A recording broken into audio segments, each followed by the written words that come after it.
let's go. Chapter 1 का सारे concept बता चुका हूँ मैं।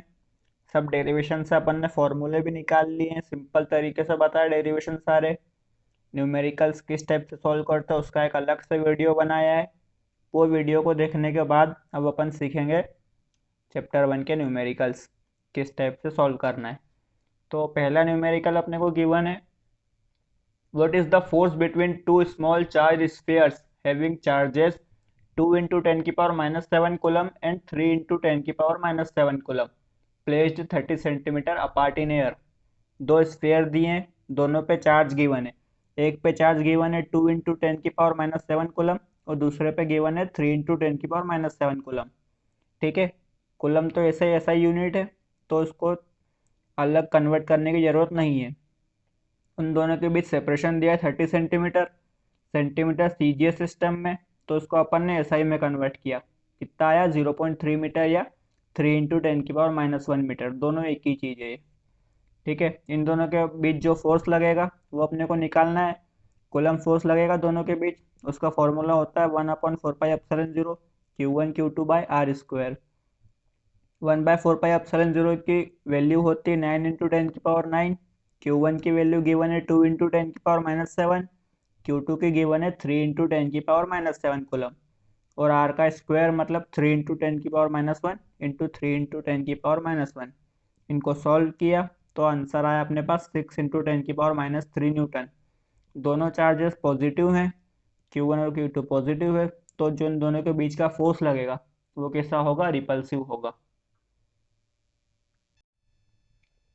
सेकेंड न्यूमेरिकल गिवन है, the electrostatic force on a small sphere of charge is 0.4 microcoulomb due to another small sphere of charge minus 0.8 microcoulomb in air is 0.2 Newton. पहला इसमें part given है, अपने को जो फाइंड करना है वो है what is the distance between the two spheres, और दूसरा है what is the force on the second sphere due to the first. ठीक है, दो स्फेयर दिए अपने को, एक पे चार्ज है 0.4 माइक्रोकुलम और एक पे चार्ज है माइनस 0.8 माइक्रोकुलम। उन दोनों के बीच का जो सेपरेशन है वो अपने को निकालना है पहले पार्ट में। और जो उन दोनों के बीच फोर्स लग रहा है इलेक्ट्रोस्टैटिक फोर्स, वो कितना है, F इक्वल टू 0.2 न्यूटन। ठीक है, फॉर्मूला लिखा अपन ने F equal to 1/4πε0 Q1Q2/r²। F की वैल्यू है 0.2, सिर्फ मैग्नीट्यूड में लिखा है सब ये। ठीक, अब 1/4πε0 की वैल्यू होती है 9 इंटू टेन की पावर 9। Q1 की वैल्यू है 0.4 इंटू टेन की पावर माइनस 6। Q2 की है 0.8 इंटू टेन की पावर माइनस 6। मैग्नीट्यूड लिया इसलिए माइनस साइन नहीं लगाया है, अपॉन r²। ये काट दिया 0.4 और 0.2 को, ये 1 टाइम ये 2 टाइम्स। r² को इस तरफ भेजा। बाकी ये पूरा मैथ्स है, तुमको आना चाहिए इतना, तो सॉल्व किया पूरा, तो जो फाइनल आर आया वो कितना आया, 0.12 मीटर। बी पार्ट में उसने पूछा था कि सेकंड स्फेयर पे फर्स्ट के कारण कितना फोर्स लगेगा, तो उसके लिए अपन लिखेंगे from Newton's third law of motion the forces are action reaction pair. ठीक है, ये मैंने कॉन्सेप्ट बताते टाइम भी बताया था कूलम्स लॉ के टाइम पे, कि जो फोर्स होता है वो एक्शन रिएक्शन पेयर होता है, इसलिए न्यूटन्स लॉ के अकॉर्डेंस में होता है। That is F mod F12 equal to mod F21। जितना पहला लगाएगा दूसरे पे उतना ही दूसरा भी लगाएगा पहले पे।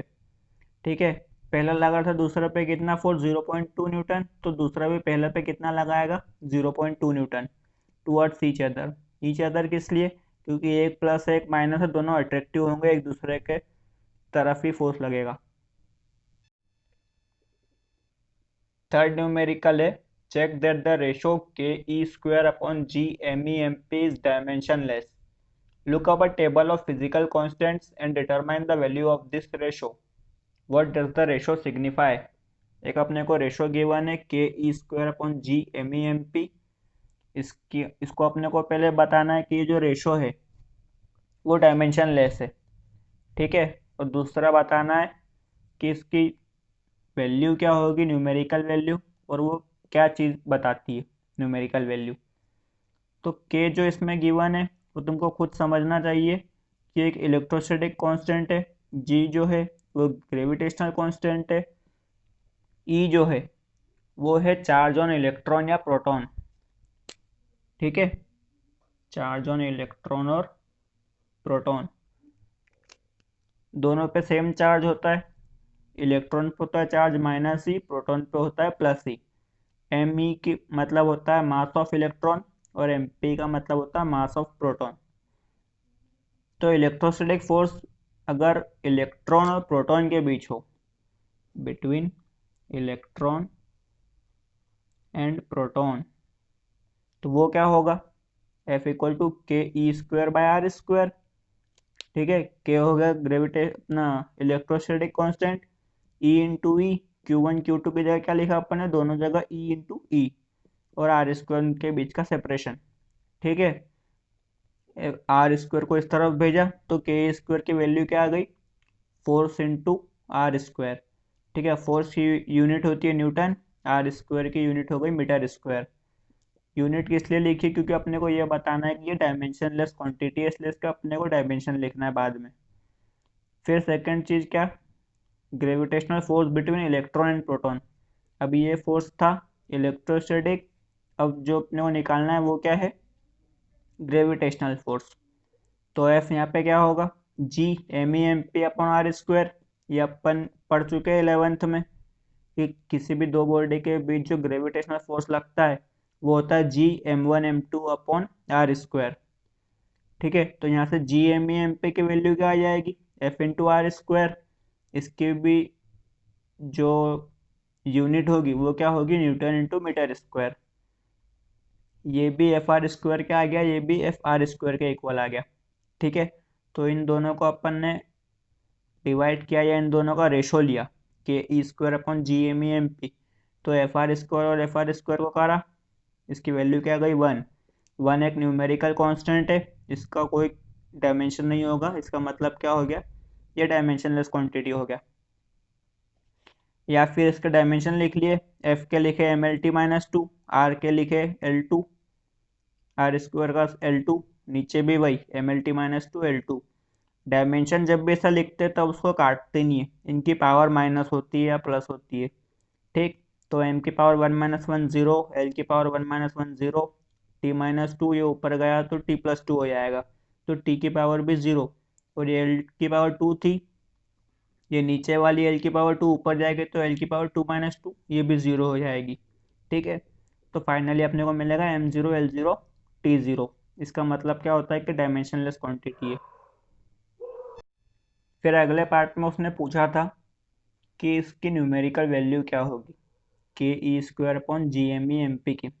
सबकी वैल्यू रखी, के की वैल्यू होती है 9 × 10⁻⁹, ई की वैल्यू होती है 1.6 × 10⁻−19, जी की वैल्यू होती है 6.67 × 10⁻−11, मास ऑफ इलेक्ट्रॉन होता है 9.1 × 10⁻−31, और मास ऑफ प्रोटॉन होता है 1.67 × 10⁻27।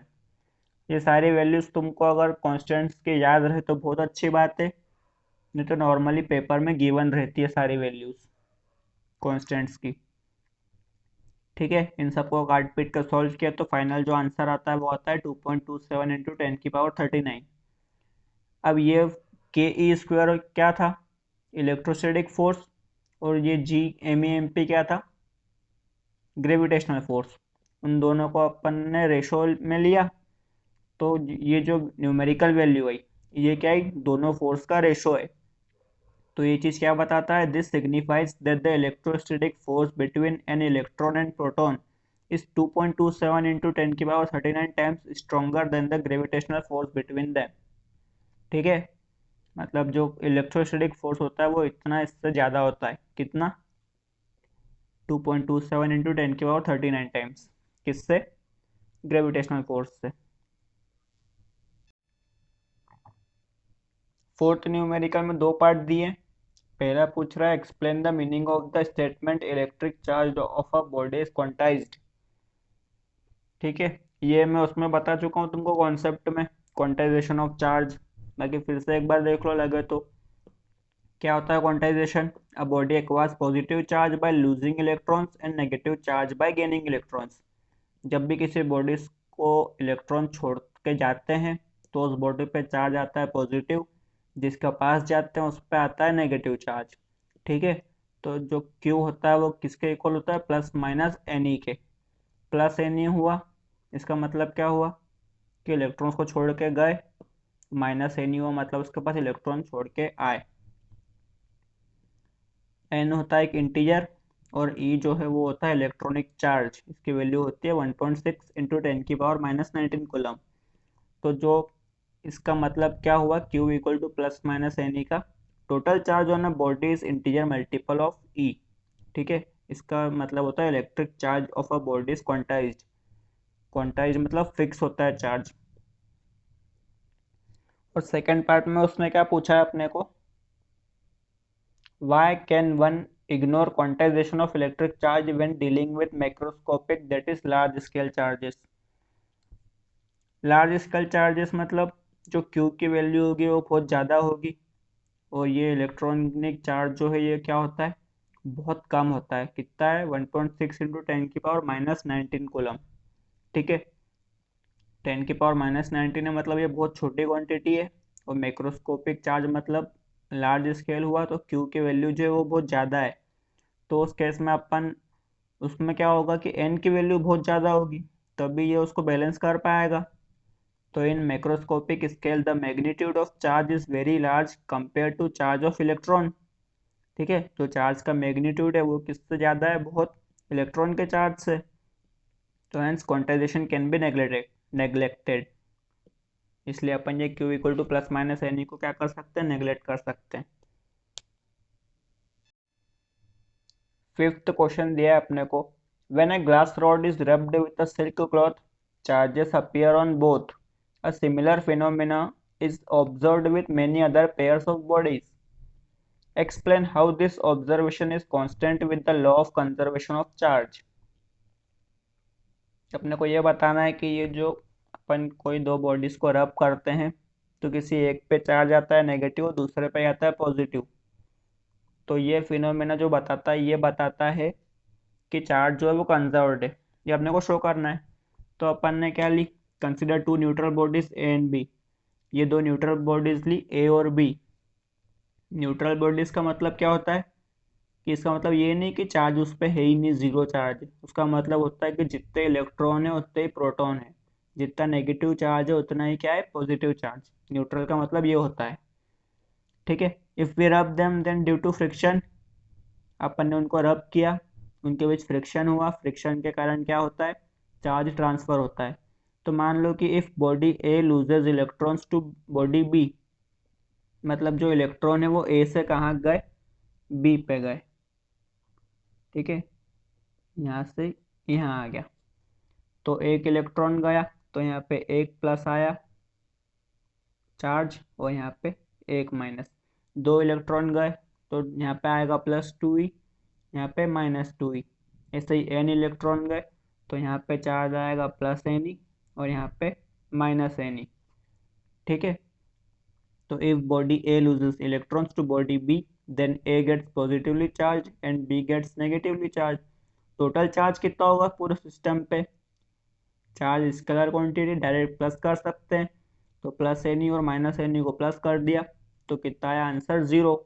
अपन ने स्टार्टिंग में क्या लेके चले थे कि न्यूट्रल बॉडीज है, न्यूट्रल बॉडीज का मतलब कोई चार्ज नहीं उस पर एक्स्ट्रा, एक्सेस चार्ज। तो दिस तब भी 0 था और फाइनल जो आया तब भी क्या, एक्सेस चार्ज 0 है।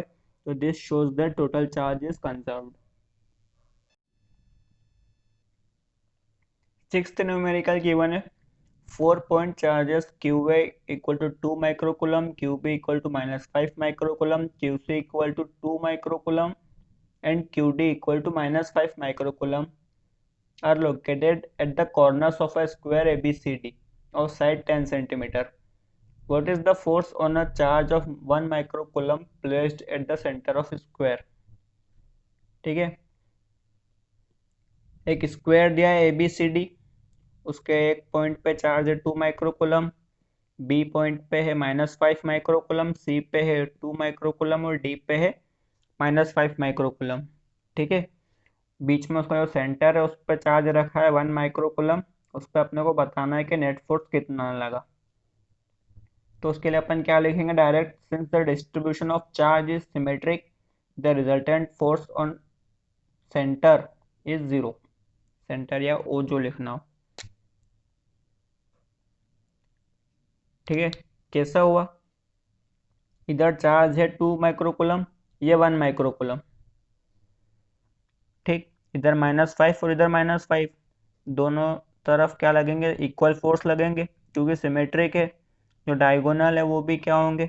इक्वल होंगे। जो सेंटर है वो बाइसेक्ट करेगा दोनों डायगोनल को, डिस्टेंस भी सेम होगा और दोनों तरफ के जो मैग्नीट्यूड ऑफ चार्ज है वो भी सेम है। तो जो नेट रिजल्टेंट अपन जो निकालेंगे यहाँ पे सेंटर पे, वो कितना आएगा? 0 आएगा। इसका प्रूफ देखो किस टाइप से होता है। कभी पेपर में है तो सिर्फ ये 4 लाइन लिखना है बस, प्रूफ नहीं करना है। तुम समझ लो क्या होता है, कैसे होता है। ए पॉइंट पे चार्ज दिया 2 माइक्रोकुलम, बी पे -5 माइक्रोकुलम, सी पे 2 और डी पे -5 माइक्रोकुलम। ठीक है, सेंटर पे अपने को चार्ज गिवन है 1 माइक्रोकुलम, इस पे अपने को नेट फोर्स निकालना है। जो साइड गिवन है स्क्वायर की वो कितनी है? 10 सेंटीमीटर। तो सबके सब कितनी होगी? 10 सेंटीमीटर की। ठीक है, अपने को फोर्स निकालना है पहले ए और डी के बीच में, सॉरी ए और ओ के बीच में, फिर निकालना है बी और ओ के बीच में, फिर सी और ओ के बीच में, फिर डी और ओ के बीच में। ये 1 माइक्रोकूलम पॉजिटिव है, ये 2 माइक्रोकूलम पॉजिटिव है। तो जो एफ ए के कारण लगेगा वो इस तरफ लगेगा, इधर आता हुआ, तो ये हो गया एफ ए। ठीक है, बी है नेगेटिव और ये जो ओ है 1 माइक्रोकूलम ये पॉजिटिव, तो बी की तरफ जाएगा, तो ये एफ बी की डायरेक्शन इस तरफ होगी। ठीक है, वैसे ये एफ डी की डायरेक्शन किधर होगी? इस तरफ, क्योंकि डी नेगेटिव है, ओ पॉजिटिव है, अपनी तरफ अट्रैक्ट करेगा। और सी का क्या होगा? सी पॉजिटिव है और ये 1 माइक्रोकूलम जो ओ पे है ये भी पॉजिटिव है, तो एफ सी की डायरेक्शन इधर होगी, रिपेल करेगा। ठीक है, F A and F C क्या हो गए? रिपल्सिव फोर्स हो गए। ये एफ ए जो है वो रिपल्सिव है, एफ सी जो है वो रिपल्सिव है। ठीक है, और एफ बी और एफ डी क्या हो गए? अट्रैक्टिव फोर्स हो गए। अब अपने को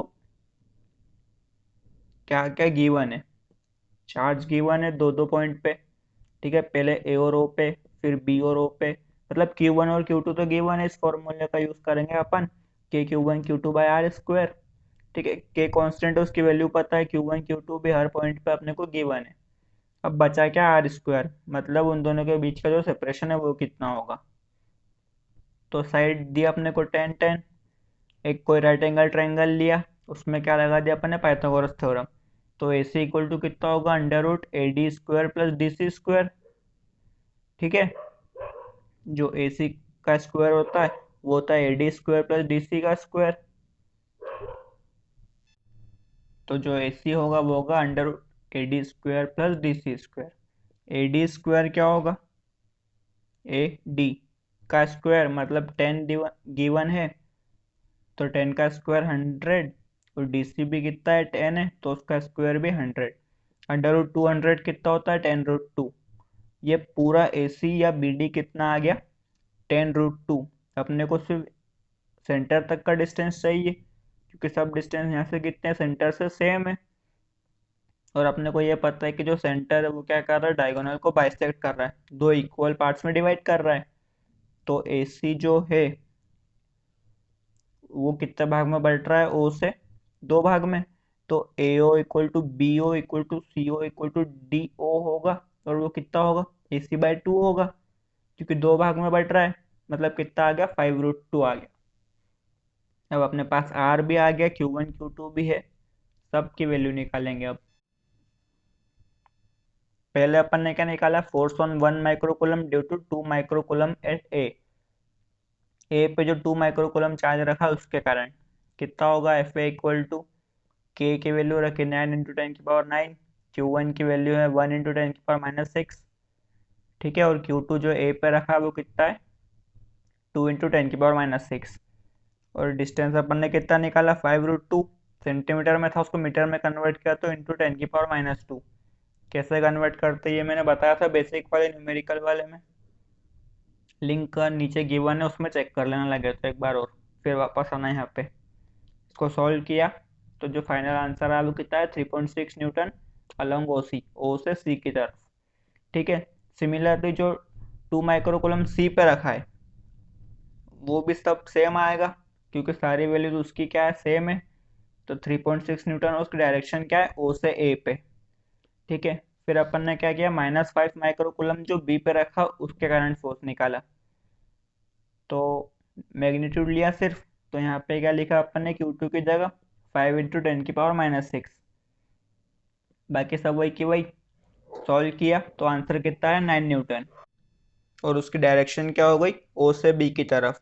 और सिमिलरली जो -5 माइक्रोकुलम रखा है डी पे, वो भी सेम आएगा, क्योंकि उसकी सारी वैल्यूज भी सेम है। एफ डी कितना है, 9 न्यूटन। और उसकी डायरेक्शन क्या होगी, ओ से डी की तरफ। तो रिजल्टेंट ऑफ एफ ए और एफ सी कितना होगा, 0 होगा, क्योंकि 3.6 न्यूटन दोनों का मैग्नीट्यूड सेम है। और डायरेक्शन कैसी है, एक सी की तरफ एक ए की तरफ। और सेम चीज किसके साथ होगी, एफ बी और एफ डी के साथ। दोनों इक्वल और अपोजिट है, तो उनका भी जो रिजल्टेंट है वो क्या होगा, 0। तो नेट फोर्स जो आया वो 0 + 0, एफ ए के कारण, बी के कारण, सी और डी के कारण कितना आ गया, 0। 7 का ए पार्ट बोल रहा है, an electrostatic field line is a continuous curve. That is, a field line cannot have sudden breaks. Why not? तो ये प्रॉपर्टी मैं बता चुका हूँ कि इलेक्ट्रिक फील्ड लाइन जो होती है वो क्या होती है, कंटिन्यूस कर्व होती है। तो वही बस एक बार और लिखना है। Electrostatic force is a long range force, that is it's range is infinite. ठीक है। लॉन्ग रेंज फोर्स होता है, उसकी रेंज इनफाइनाइट होती है। इनफाइनाइट इसका मतलब ये नहीं कि बहुत दूर तक जाते ही जाएगा, उसका मतलब ये है कि चार्ज का जो साइज है उसके कंपैरिजन में उसका फोर्स ज़्यादा डिस्टेंस तक चला जाता है। Electric field line is a line along which a test charge moves. ठीक है। जो भी वो कर्व बनता है, वो कर्व क्या बताता है कि अगर कोई अपन ने टेस्ट चार्ज रखा है तो किस डायरेक्शन में मूव करेगा। If there is sudden break in electric field line, then at that broken region there is no electric field. अगर कोई ब्रेक हुआ लाइन में, जैसे सपोज करो कि लाइन कुछ ऐसी है, यहाँ से ब्रेक हो गई, फिर हम यहाँ से वापस कंटिन्यू हुई, तो इसका मतलब क्या हुआ कि इस जो रेंज में चार्ज पार्टिकल मूव करा ही नहीं। इसका मतलब ये हुआ कि वहाँ कुछ फोर्स नहीं लगा उस पर। फोर्स नहीं लगा इसका मतलब कि वहाँ कोई इलेक्ट्रिक फील्ड नहीं हुई। तो ये चीज़ तो पॉसिबल है ही नहीं, क्योंकि कंटिन्यूस कर्व रहता है वो, कंटिन्यूस फोर्स लगते ही रहता है उस पर। अपन ने पहली लाइन लिखी है कि electrostatic force is a long range force, और ये इस बात का क्या कर रही है, कॉन्ट्राडिक्ट कर रही है। ठीक है। तो क्या लिखा, there is no electric field which contradicts the above statement, hence electric field line is continuous curve. ठीक। अब पार्ट बी देखते हैं। पार्ट बी में बोला, explain why two field lines never cross each other at any point. ठीक है, ये property भी बताई थी मैंने तुमको कॉन्सेप्ट के टाइम पे। मान लो ये इलेक्ट्रिक फील्ड लाइन एक एसी है और एक एसी है। ठीक। अपने को इस पॉइंट पे कभी सिर्फ ये वाली लाइन को भी लो। ठीक। इस पॉइंट पे अपने को कभी डायरेक्शन निकालने की, फोर्स की डायरेक्शन किस तरफ होगी, तो इस पे अपन इसका एक टेंजेंट बनाएंगे। जो टेंजेंट की डायरेक्शन होगी वही फोर्स की डायरेक्शन होगी। ठीक है। इस वाली लाइन पे अगर टेंजेंट बनाया तो उसकी डायरेक्शन इस तरफ होगी। ठीक। अगर दोनों इंटरसेक्ट कर रही है और इंटरसेक्टिंग पॉइंट पे अपन ने एक पॉइंट लिया, वहां पे डायरेक्शन किस तरफ होगी, इस तरफ भी हो सकती है, इस तरफ भी हो सकती है। लेकिन एक्चुअल में जो डायरेक्शन होती है वो सिर्फ एक ही हो सकती है, दूसरी कोई पॉसिबिलिटी है ही नहीं। इसलिए दो लाइंस कभी एक दूसरे को इंटरसेक्ट नहीं करती। Electric field lines never intersect each other, because if they intersect at any point, then at that point electric field will have two directions, which is not possible। ठीक है, इसलिए क्या होता है कि इंटरसेक्ट कभी नहीं करती।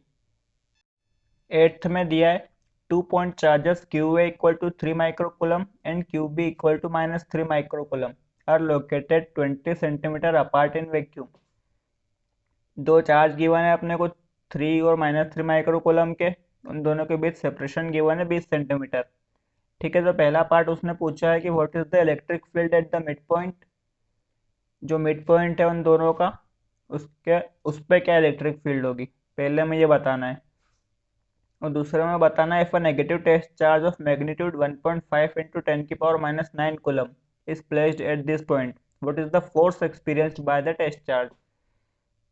दूसरे में उसने बोला है कि अगर अपन ने मिड पॉइंट पे 1.5 इंटू 10⁻⁹ कूलम का नेगेटिव टेस्ट चार्ज रखा तो इस पे फोर्स कितना लगेगा। तो पहले तो देखो, ये ए और बी, क्यू ए पे जो चार्ज है वो है 3 माइक्रो कूलम, और बी पे जो चार्ज है वो -3 माइक्रो कूलम। ठीक है, ये इसका सेंटर पॉइंट हो गया ओ। टोटल 20 सेंटीमीटर है। मिड पॉइंट अगर ओ है तो दोनों तरफ कितने कितने सेंटीमीटर होंगे, 10 10 सेंटीमीटर। ठीक है, ये +3 माइक्रो कूलम है।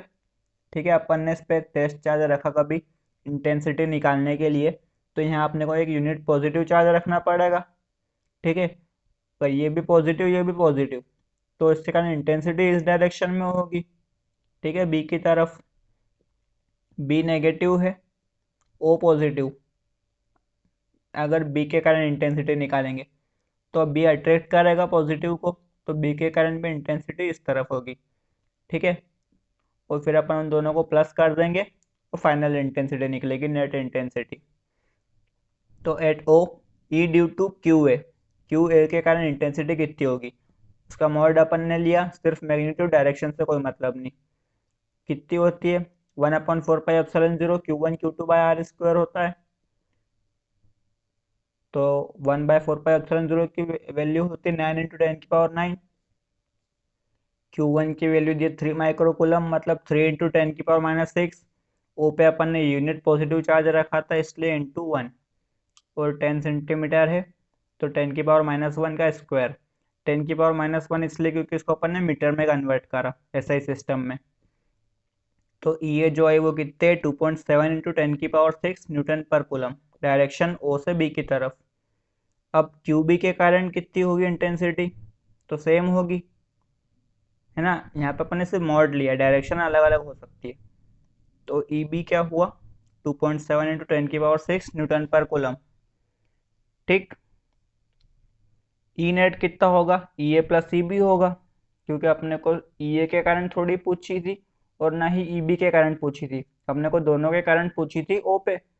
तो ई नेट हुआ E A plus E B equal to, दोनों को प्लस किया तो 2.7 कितना हो गया, 5.4 माइक्रो कूलम। माइक्रो नहीं, 10⁶ + 6 है, -6 होता तो माइक्रो होता। ठीक है, डायरेक्शन किधर है इसकी भी, ओ बी की, तो जो नेट डायरेक्शन है वो किधर है, ओ बी की तरफ।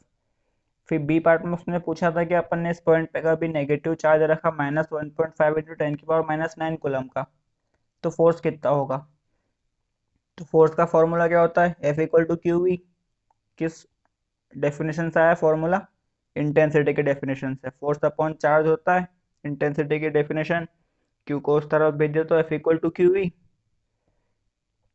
तो क्यू की जगह अपन ने क्या लिखा, -1.5 × 10⁻⁹ कूलम, और ये अपन ने कितना निकाला अभी, 5.4 × 10⁶ कूलम।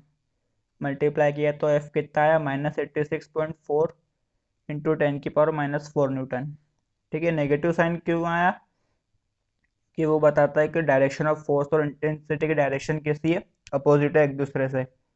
नेगेटिव साइन बताता है कि अलग अलग डायरेक्शन में, मतलब अपोजिट डायरेक्शन में फोर्स और इंटेंसिटी, और पॉजिटिव बताता है कि सेम डायरेक्शन में। कॉन्सेप्ट के टाइम पे बताया था मैंने, कूलम्ब्स लॉ के टाइम पे। 9th क्वेश्चन दिया है, a system has two charges, QA equal to 2.5 into 10⁻⁷ coulomb और QB equal to -2.5 into 10⁻⁷ coulomb, located at points A पे है, मतलब ए जो पॉइंट है उसके कोऑर्डिनेट है 0 0 -15 और बी के कोऑर्डिनेट है 0 0 +15 respectively. What are the total charge and electric dipole moment of the system. ठीक है, ए पे कितना चार्ज गिवन है, 2.5 into 10⁻⁷ और बी पे -2.5 into 10⁻⁷। ठीक है, तो अपन ने एक्सिस बना लिए, तीनों एक्सिस एक्स वाई और जेड, किस लिए? क्योंकि 3 कोऑर्डिनेट सिस्टम में अपने को पॉइंटर दिए हुए हैं। तो ए के कोऑर्डिनेट क्या है? 0 0 -15, और बी के कोऑर्डिनेट है 0 0 15 प्लस 15। ए पे चार्ज है 2.5 इंटू 10⁻⁷ कूलम, और बी पे -2.5 इंटू 10⁻⁷ कूलम। इस पूरे सिस्टम का टोटल चार्ज कितना होगा? Q A plus Q B. Direct plus करना है क्योंकि चार्ज एक स्केलर क्वांटिटी होती है। तो क्यू नेट कितना आ गया? 0। इक्वल और अपोजिट है, तो टोटल चार्ज कितना आया? 0। सेपरेशन बिटवीन क्यू ए और क्यू बी, ठीक है, दोनों चार्ज इक्वल है, अपोजिट नेचर के, तो एक डायपोल बनाएंगे। और जो टोटल ए बी के लेंथ है वो कितनी है? -15 इतनी हो गई, -15 से 0 तक, और 0 से 15 तक ये वापस 15, तो टोटल कितनी हो गई? 30 सेंटीमीटर। तो 30 सेंटीमीटर को अपन ने एसआई में कन्वर्ट किया तो कितना हो गया? 0.3 मीटर। डायपोल मूवमेंट क्या होता है? क्यू इंटू टू ए। क्यू मतलब मैग्नीट्यूड ऑफ वन चार्ज, और टू ए मतलब सेपरेशन बिटवीन देम, दोनों चार्ज के बीच का सेपरेशन। तो क्यू अपने को कितना गिवन है? 2.5 इंटू 10⁻⁷, और सेपरेशन कितना है? 0.3 मीटर। ये मल्टीप्लाई किया तो आंसर कितना आया? 0.75 इंटू 10⁻⁷ कूलम मीटर।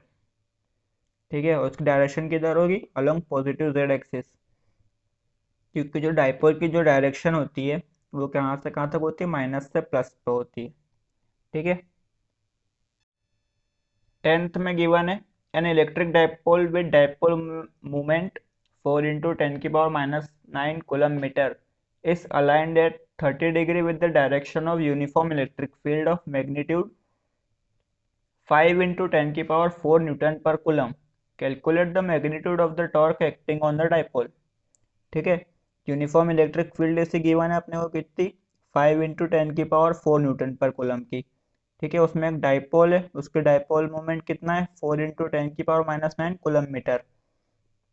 दोनों के बीच का एंगल कितना गिवन है? 30 डिग्री। अपने को पूछा है कि इसमें टॉर्क कितना लगेगा इस डाइपोल पे। तो अपन ने टॉर्क का फॉर्मूला निकाला था पी साइन थीटा। ठीक है, वैल्यू रखी, पी की रखी 4 इंटू 10⁻⁹, ई की रखी 5 इंटू 10⁴, और साइन 30 काटा पीटी करी तो आंसर कितना है? 10⁻⁴ -4 न्यूटन मीटर। 11th गिवन है a polythene piece rubbed with wool is found to have negative charge of 3 into 10⁻⁷ coulomb. उसमें पहला पार्ट पूछा उसने estimate the number of electrons transferred from which to which, और B part है is there a transfer of mass from wool to polythene. तो polythene के piece पे अपन ने क्या रब किया? वुल। और पॉलीथीन के पीस पे चार्ज कितना है? नेगेटिव चार्ज है 3 इंटू 10⁻⁷। तो पॉलीथीन पे नेगेटिव चार्ज है, इसका मतलब अपने को एक पार्ट तो समझ में आ गया कि इलेक्ट्रॉन पॉलीथीन के ऊपर आए हैं, कहाँ से? वुल से। ठीक, क्यू इक्वल टू एन होता है, अपने को पता है quantization of charge. Number of electron निकालने कितने गए, तो वो कितना हो जाएगा? क्यू अपॉन ई। क्यू दिया है अपने को 3 इंटू 10⁻⁷, और ई की वैल्यू अपने को पता है 1.6 इंटू 10⁻⁹। तो एन यहाँ पे सॉल्व करने पे कितना आया? 1.875 इंटू 10⁻12 इलेक्ट्रॉन्स। इतने इलेक्ट्रॉन गए, ठीक है, वुल से पॉलीथीन पे। क्योंकि पॉलीथीन पे नेगेटिव चार्ज गिवन है अपने को, तो मतलब इलेक्ट्रॉन्स किसके पास आए? पॉलीथीन से। और कहाँ से आए? वुल से। फिर सेकंड पार्ट में पूछा था उन्होंने कि कुछ मास भी गया क्या, तो since electron has mass, electron का मास तो होता है, तो हाँ मास भी ट्रांसफर हुआ, इलेक्ट्रॉन ट्रांसफर हुए इसलिए। बट मास क्या है इलेक्ट्रॉन का? बहुत कम होता है, 10⁻31 kg के उसमें होता है ऑर्डर में। तो अपन लिखेंगे कि बट नेग्लिजिबल, मास गया लेकिन बहुत कम गया। 12th का ए पार्ट में उसने पूछा है to insulated charged copper spheres A and B have their centers separated by a distance of 50 centimeter. What is the mutual force of electrostatic repulsion if the charge on each is 6.5 into 10⁻⁷ coulomb? The radii of A and B are negligible compared to the distance of separation. दो sphere है ए और B, उनके centre से दोनों के centre से उनके बीच का डिस्टेंस कितना है, 50 सेंटीमीटर। दोनों पे चार्ज है अगर 6.5 इंटू 10⁻⁻7 कूलम, तो उन दोनों के बीच जो रिपल्शन में है फोर्स, इलेक्ट्रोस्टैटिक रिपल्सिव फोर्स कितना लगेगा वो पूछा है उसने। तो चलो, Q1 कितना हो गया 6.5 इंटू 10⁻⁻7 और Q2 भी कितना हो गया 6.5 इंटू 10⁻⁻7 कूलम। दोनों इक्वल दिए और सेम नेचर के दिए। 50 सेंटीमीटर उनके बीच का सेपरेशन है। इसका मतलब क्या हुआ, अगर अपन ने ऐसे सिस्टम में कन्वर्ट किया तो 0.5 मीटर। F इक्वल टू क्या होता है, K Q1 Q2 by R square. K की वैल्यू रखी 9 इंटू 10⁻9, Q1 और Q2 की वैल्यू भी यहाँ से रख दी, और R की क्या वैल्यू रखी 0.5 का स्क्वायर। सॉल्व किया तो आंसर कितना आता है 1.52 इंटू 10⁻⁻2 न्यूटन। रिपल्सिव तो गिवन है। और बी पार्ट में उसने पूछा है कि अगर चार्ज को दोनों को अपन डबल कर दे और जो उनके बीच का जो सेपरेशन है उसको आधा कर दे, तो जो नया फोर्स होगा वो कितना होगा।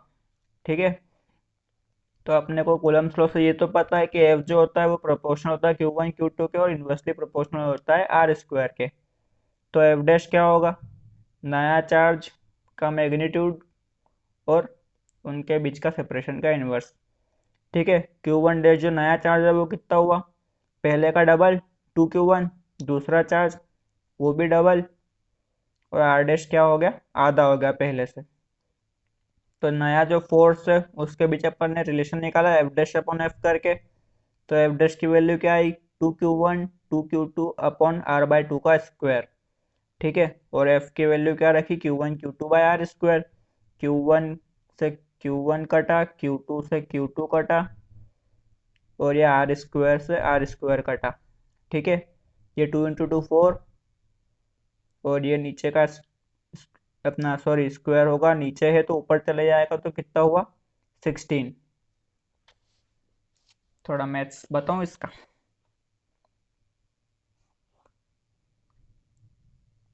4 अपॉन 1/4, ये 4 ऊपर गया तो कितना आया 16।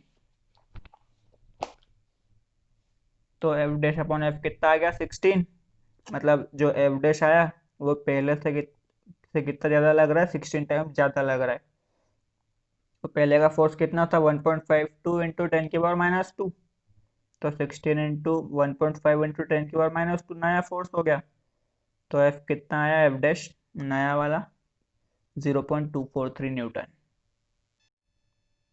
13th में पूछा उसने, suppose the spheres A and be in exercise 12 have identical sizes. ठीक है, जो ऊपर वाली एक्सरसाइज अपन ने अभी करी उसके जो स्फेयर्स है उसका मान लो कि सेम साइज है। आइडेंटिकल मतलब same. A third sphere of the same size but अनचार्ज is brought in contact. एक अपन ने तीसरा स्फेयर लेके आया जो जिसका साइज क्या है, सेम है, बस उस पर चार्ज कुछ नहीं है। ठीक है, पहले उसको अपन ने कांटेक्ट किया फर्स्ट से, फिर कांटेक्ट मिला है सेकंड से, और फिर दोनों से हटा दिया। तो फिर उसने पूछा कि what is the new force of repulsion between A and B. तो अब जो नया फोर्स होगा रिपल्शन का ए और बी के बीच में वो कितना होगा। तो ए और बी पहले स्क्वायर अपने को गिवन थे 12th क्वेश्चन में। क्यू उसमें चार्ज कितना था दोनों पे 6.5 इंटू 10⁻⁷ कूलम। पहले अपन ने फिर क्या किया, अपन ने एक अनचार्ज स्क्वायर लेके आया सी, उसको ए से जोड़ के उसमें ट्रांसफर हुआ दोनों के बीच में चार्ज का। फिर सी को लेके गए बी के पास। ठीक है, अब जब बी के पास सी गया तो सी के पास कुछ चार्ज था जो वो ए से लेके आया था। ठीक है, लेकिन जब ए के पास गया था तब उसके पास कोई चार्ज नहीं था। ठीक, at first C is uncharged, then it is connected to A. ठीक है, फिर उसको अपन ने ए से कनेक्ट किया, और फिर उसके बाद क्या किया, बी से कनेक्ट किया, कनेक्टेड टू बी। शुरुआत में क्या था, चार्ज ऑन ए और चार्ज ऑन बी कितना था, सेम था 6.5 इंटू 10⁻⁷ कूलम, उसको मान लो क्यू। और जो चार्ज ऑन सी था वो क्या था, जीरो, क्योंकि वो अनचार्ज था। व्हेन सी टच्ड टू ए, जब अपन ने सी को ए से टच किया तो दोनों में ट्रांसफर होगा चार्ज का, क्योंकि एक पे एक्सचेंज चार्ज है, एक पे चार्ज कुछ नहीं है। ट्रांसफर कब तक होगा? जब तक दोनों पे सेम नहीं हो जाए, मतलब आधा चार्ज इस पे आ जाएगा। तो चार्ज ऑन ए कितना हो गया? Q/2। या तो इन दोनों जो सिस्टम बना है इसका एवरेज निकाल लो। ठीक है, टोटल चार्ज दोनों पे बराबर होता ही आएगा। क्यू एवरेज सिस्टम का कितना आया? 6.5 इंटू 10⁻⁷ ए पे प्लस 0 सी पे अपॉन 2। तो ये कितना हो गया? Q/2, क्योंकि ये पूरा कितना है? Q है। तो नाउ चार्ज ऑन ए, अब ए पे चार्ज नया कितना बचा? Q/2। और सी पे चार्ज कितना है अब? Q/2। अब ये Q/2 सी किसके पास लेके गया? बी के पास। तो बी के पास पहले से कितना चार्ज है? Q। तो अब बी और सी का एवरेज चार्ज कितना होगा? बी और सी का जो सिस्टम है उसका एवरेज, सी के पास है Q/2 और ये बी का Q, दोनों का एवरेज निकाला, 2 से डिवाइड कर दिया, तो टोटल कितना आया? 3Q/4। ठीक है, ये अब नया चार्ज किसके पास आ गया? बी के पास। ठीक है, now charge on B and C is 3Q/4। मतलब बी और सी दोनों के पास अब चार्ज कितना आ गया? 3Q/4। और ए के पास कितना है? Q/2। अब दोनों के अपने को चार्ज मालूम पड़ गए, दोनों का फोर्स निकालना है। डिस्टेंस अपने को 12th क्वेश्चन में गिवन था ही, 0.5 मीटर। तो now force between A and B, F equal to क्या होगा? KQ1Q2/r²। Q1 कितना है? Q/2 ये वाला, और Q2 ये वाला 3Q/4। Q2 कौन सा? जो नया चार्ज आया ए पे। Q2 कौन सा? जो नया चार्ज आया बी पे। उन दोनों के बीच का सेपरेशन 0.5 का स्क्वायर। ठीक है, के की वैल्यू होती है 9 इंटू 10⁹। इनको सॉल्व किया, 3Q² हो गया, और 2 इंटू 4 किया अपॉन 8। और ये नीचे 0.5 का स्क्वायर कितना होता है? 0.25। ये 0 है। ठीक है, ये 8 और 0.25 मल्टीप्लाई होंगे तो 2 हो जाएगा, बाकी सबका अपन ने मल्टीप्लाई किया। 9 इंटू 10⁹ वैसा की वैसा, 3 भी वैसा की वैसा। क्यू की वैल्यू रख दी 6.5 इंटू 10⁻⁷ और उसका स्क्वायर। सॉल्व किया तो कितना आया? 5.703 इंटू 10⁻³ न्यूटन। 14th गिवन है अपने को। Figure 1.33 shows tracks of 3 charged particles in a uniform electrostatic field. Give the signs of 3 charges. Which particle has the highest charge to mass ratio? ठीक है, 3 particle का ये अपने को पाथ गिवन है कि किस टाइप से डिविएट हुए वो यूनिफॉर्म इलेक्ट्रिक फील्ड में। ठीक, तो कौन सा चार्ज किस टाइप का था, किस नेचर का था, पहले तो वो बताना है, मतलब उसका साइन बताना है। और दूसरा पूछा उसने कि किसका जो चार्ज और मास का रेशियो है वो हाईएस्ट है। ठीक है, तो ये प्लस प्लस और नीचे माइनस माइनस, इस टाइप से अपने को यूनिफॉर्म इलेक्ट्रिक फील्ड गिवन है। और 1 और 2 ऊपर गए और 3 जो है वो नीचे साइड गया। ठीक, तो अपन ने क्या देखा कि 1 और 2 पॉजिटिव की साइड मुड़ रहे हैं, मतलब ये दोनों नेगेटिव होंगे।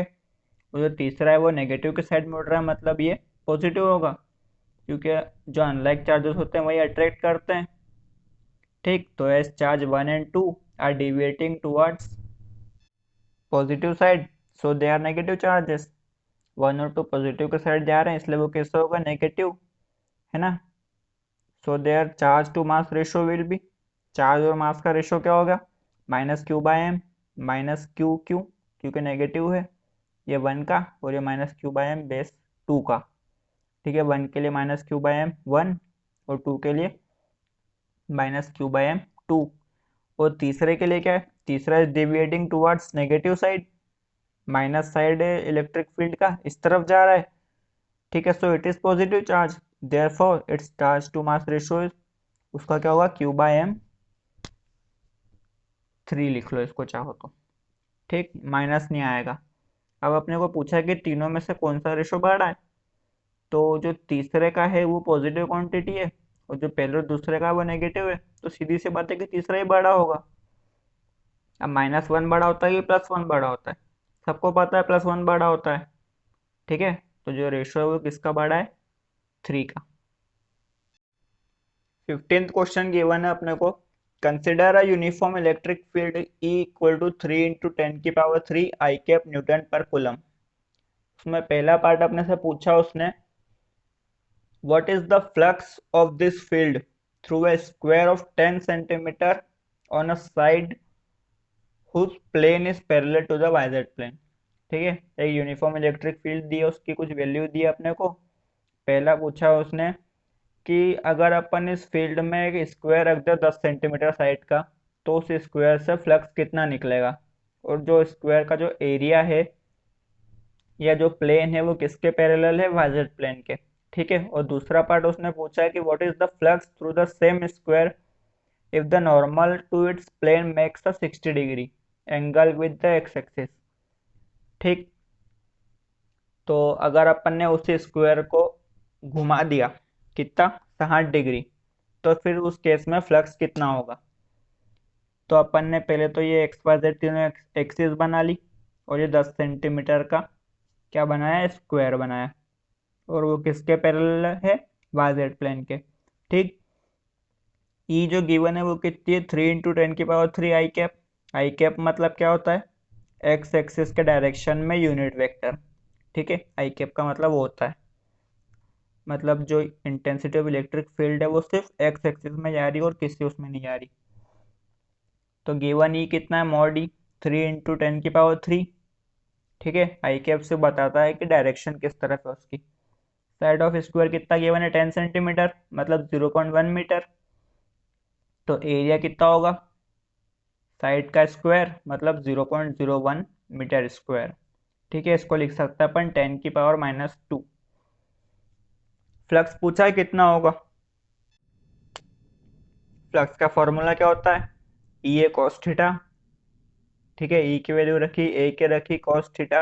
अभी कितना है, थीटा 0 है, क्यों, क्योंकि एरिया का नॉर्मल जो है वो भी इस डायरेक्शन में और ई की डायरेक्शन भी इसी तरफ है, पॉजिटिव एक्स एक्सिस तरफ है। तो दोनों के बीच एंगल कितना हो गया, 0 डिग्री। तो ई की वैल्यू रखी, ए की रखी, और कॉस 0, तो फाई कितना आया, 30 न्यूटन मीटर स्क्वायर पर कूलम। बी पार्ट में क्या पूछा है कि इसको तुमने 60 डिग्री घुमा दिया, तो तब फ्लक्स क्या होगा। तो कॉस 0 की जगह तब क्या रखेंगे अपन, कॉस 60 रख देंगे। ऐसा घुमा दिया तो ये 60 डिग्री एंगल आया। फाई इक्वल टू अब क्या होगा, ई ए कॉस 60। ई गिवन है, ए गिवन है, कॉस 60 होता है 1/2। तो इतना तो 30 आ ही गया था अपने पास, वो बस 1/2 का मल्टीप्लाई करना है। तो अब कितना आया नया फ्लक्स, 15 न्यूटन मीटर स्क्वायर पर कूलम। 16th में उसने पूछा है, what is the net flux of the uniform electric field of exercise 1.15 through a cube of side 20 centimeter oriented so that its face are parallel to the coordinate planes।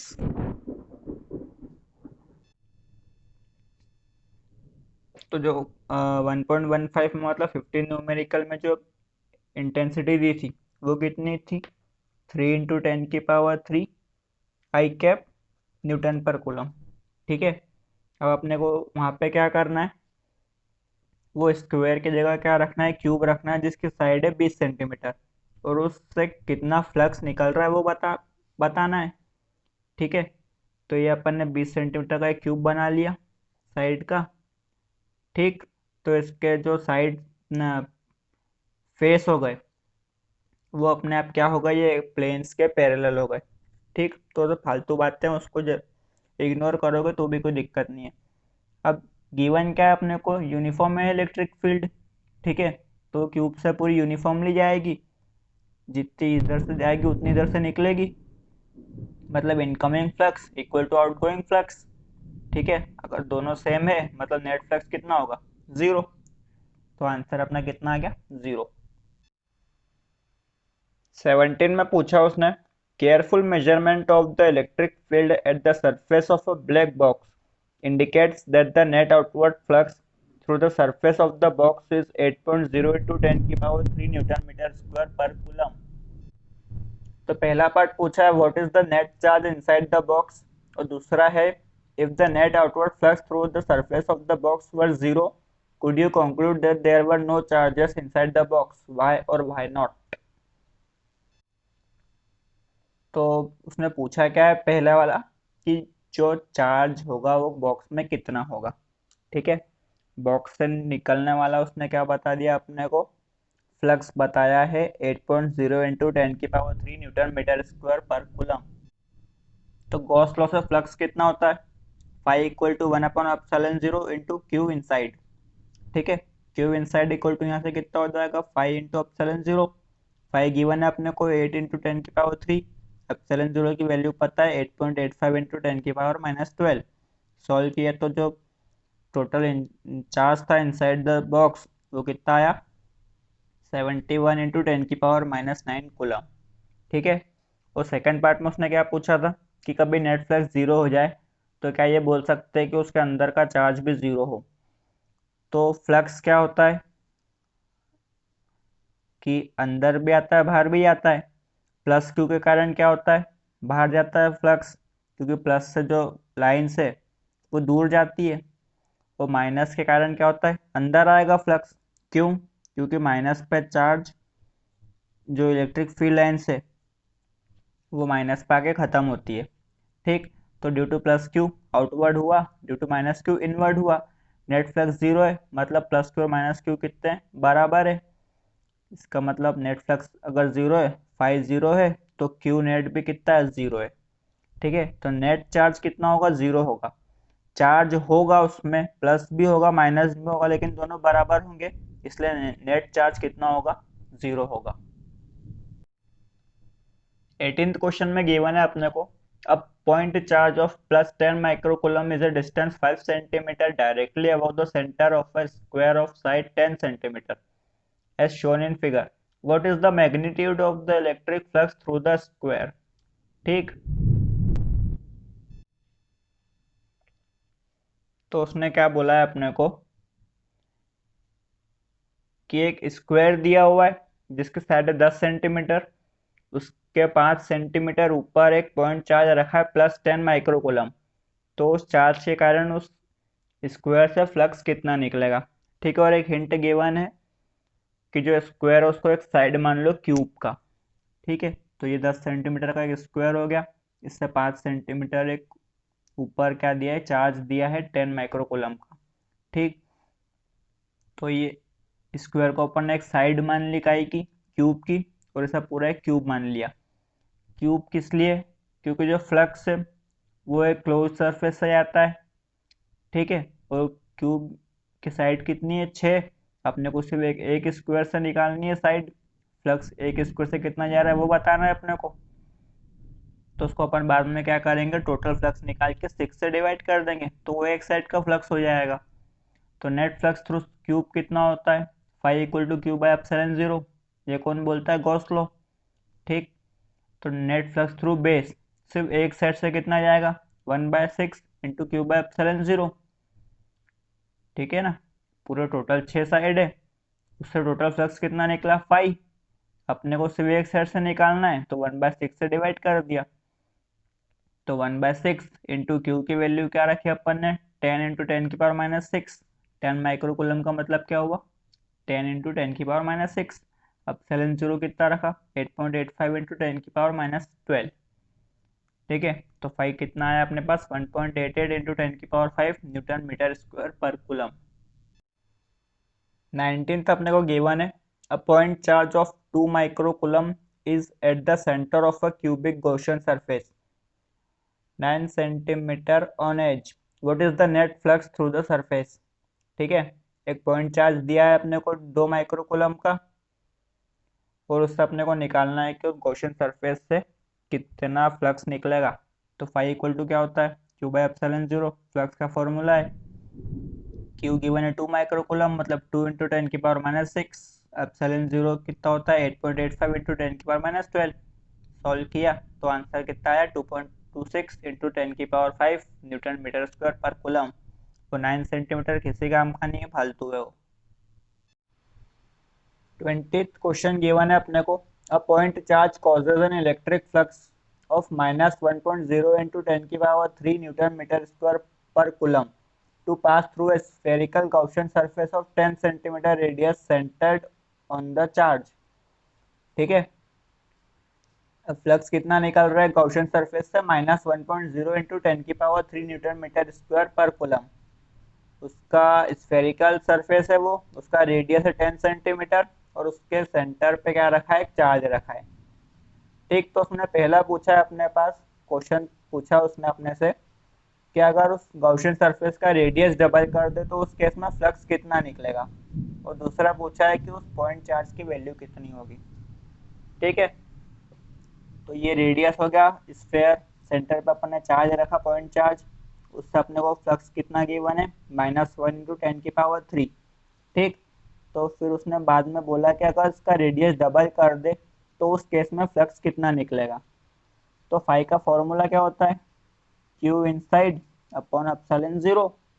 ठीक है, तो radius का तो कोई, रेडियस या surface area का कोई मतलब ही नहीं है यहाँ पे, है ना। तो phi depends on Q inside. Phi किस बात पे डिपेंड करता है कि अंदर चार्ज कितना है, और किसी दूसरी बात पे डिपेंड नहीं करता। Phi depends on Q inside not on size of Gaussian surface. Size कितना भी हो उस बात पे तो बिल्कुल नहीं डिपेंड कर रहा। So phi will remain same, मतलब जितना इससे जा रहा था उतना उससे डबल कर दो रेडियस तो भी उतना ही जाएगा। तो जो फाई नया आया वो कितना है, -1.0 इंटू 10⁻³ सेम रहेगा। और दूसरा उन्होंने पूछा था कि जो चार्ज है पॉइंट चार्ज वो कितना है, तो phi equal to Q in by epsilon zero अपने को पता है गॉस थ्योरम से। तो क्यू इन कितना हो गया, phi into epsilon zero. Phi की वैल्यू है -1 इंटू 10⁻³ एप्सिलॉन जीरो की वैल्यू होती है 8.85 इंटू 10⁻⁻12।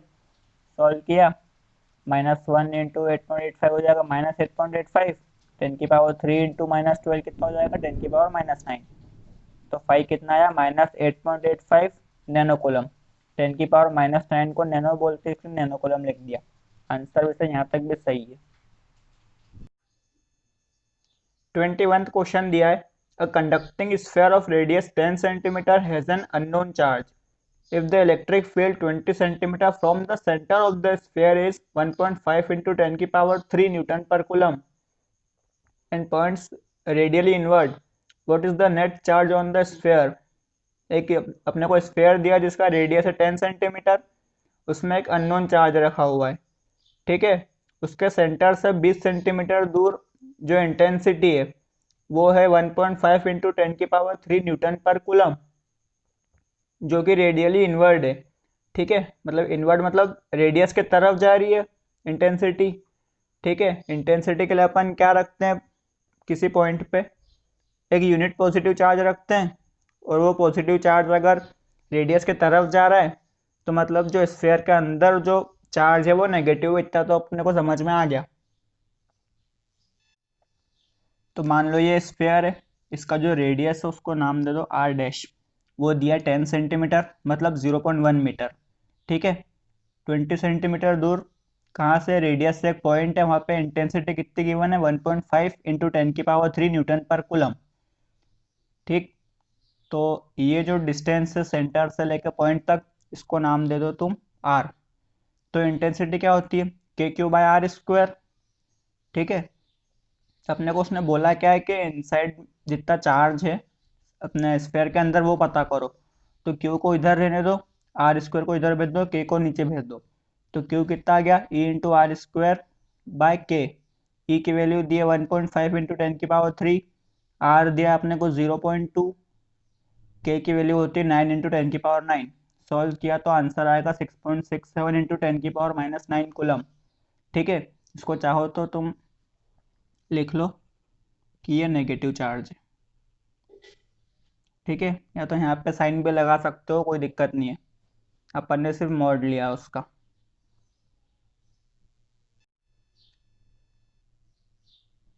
22 क्वेश्चन दिया है अपने को, a uniformly charged conducting sphere of 2.4 metre diameter has a surface charge density of 80.0 microcoulomb पर metre square.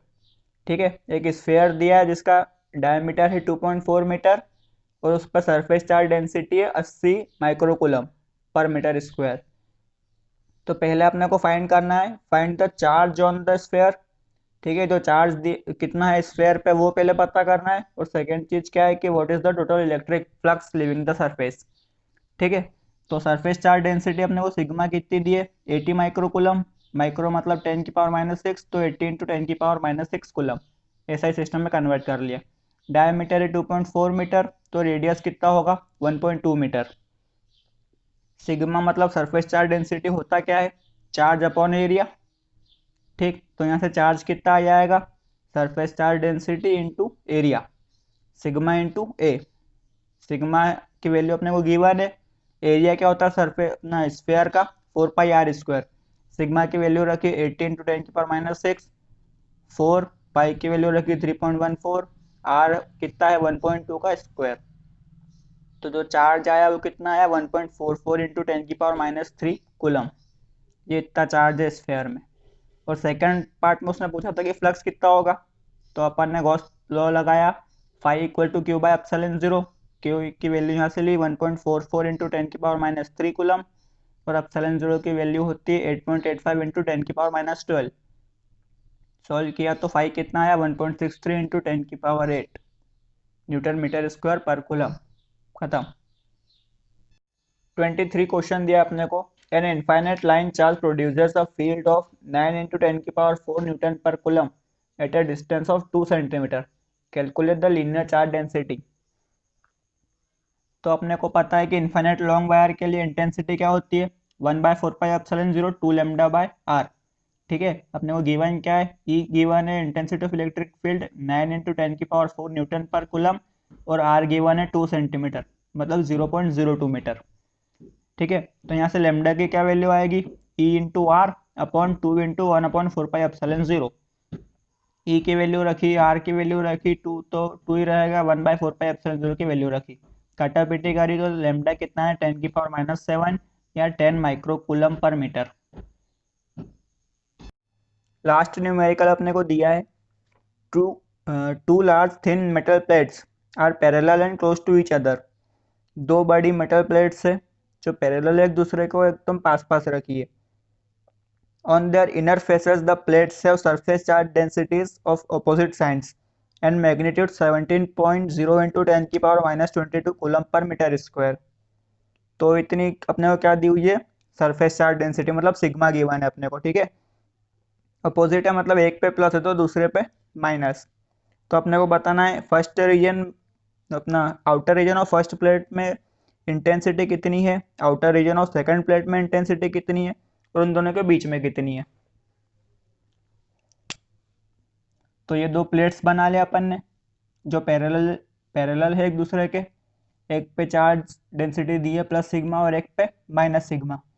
Outer region first plate का ये हो गया, आउटर रीजन सेकंड प्लेट का ये हो गया, और दोनों का बीच का रीजन ये हो गया। अपने को इन तीनों पॉइंट पे क्या बताना है, इंटेंसिटी ऑफ इलेक्ट्रिक फील्ड। तो फर्स्ट और थर्ड में तो कुछ चार्ज डेंसिटी दी नहीं है, क्योंकि जो चार्ज डेंसिटी दी है वो इनर सरफेसेस पे दोनों पे। तो अपन क्या लिखेंगे, no charge density on outer region of first plate. So E in first region क्या होगा, 0 होगा, मतलब फर्स्ट रीजन यहाँ पे। और सेकंड वाले के लिए भी यही लिखेंगे, no charge density on outer region of second plate, so E in third region equal to 0। ठीक है, अब अपने को पता क्या है, इंटेंसिटी कैसे निकालते हैं अपन, जिस पॉइंट पे निकालते हैं वहाँ पे क्या रखते हैं, यूनिट पॉजिटिव चार्ज। तो यहाँ पे अपन ने पॉजिटिव चार्ज रखा, तो ये माइनस सिग्मा इसको इस तरफ खींचेगा, तो ई ड्यू टू माइनस किस तरफ होगी, इस तरफ। और ये प्लस है, यहाँ पे अपन ने यूनिट पॉजिटिव चार्ज रखा, तो ये इसको रिपेल करेगा, तो दोनों ई की डायरेक्शन किस तरफ होगी, इस तरफ होगी, सेकंड प्लेट की तरफ। और अपने को एक चीज़ पता है कि ई ड्यू टू प्लेन शीट कितना होता है, सिग्मा अपॉन 2 एप्सिलॉन 0। इसका मैंने डेरिवेशन भी बता चुका हूँ मैं। ठीक, तो दोनों सेम डायरेक्शन में प्लस हो जाएगी, सिग्मा अपॉन 2 एप्सिलॉन 0 इसके कारण, प्लस सिग्मा अपॉन 2 एप्सिलॉन 0 इसके कारण। आधा और आधा एक हो गया, सिग्मा बाय एप्सिलॉन 0। सिग्मा की वैल्यू अपने को गिवन है 17 इंटू 10⁻⁻22। एप्सिलॉन 0 की वैल्यू पता है 8.85 इंटू 10⁻12। सॉल्व किया तो कितना आया 1.92 इंटू 10⁻10। ठीक है, ये क्या हो गया, न्यूटन पर कूलम। इंटेंसिटी निकालना है तो इंटेंसिटी की यूनिट क्या होती है, न्यूटन पर कूलम। खत्म, चैप्टर पूरा।